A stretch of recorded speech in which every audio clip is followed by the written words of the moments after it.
5, 4, 3, 2, 1.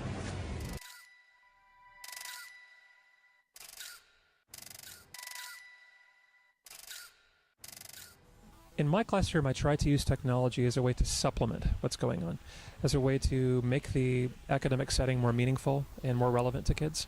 I feel like technology is a way for them to understand the world around them and how the world is going to be changing as they do their projects. I feel like technology will change in the future in ways that we can't even anticipate right now.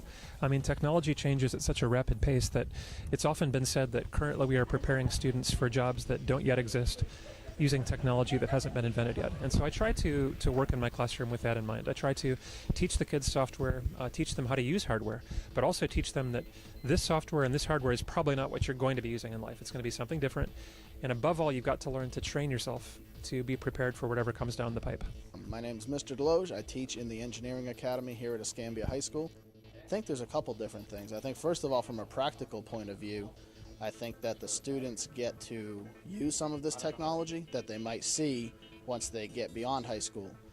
Things like the CAD software that we use, things like the 3D printer that we've taken a look at. I think also, though, beyond the practical, I think it helps to maybe motivate when they see some of the cool stuff that we can do beyond pencil and paper.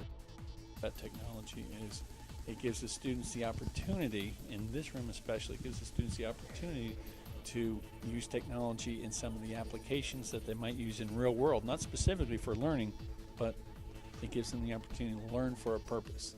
If they're using technology in a room like this so they can see themselves learning all the really important skills for flying, that's a huge impact. Instead of coming in and learning, okay, I know my algebra, I know my geometry.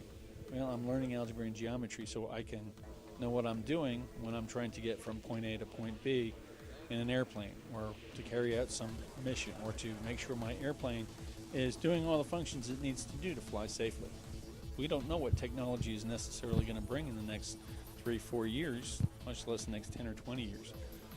I would suspect that technology will look very different, and therefore the classroom of the future will be very, very different. And it's going to be probably so interactive that students are going to be teaching themselves so many more things than what they do now, just by what they can do or what they can be assigned by somebody virtually anywhere in the world.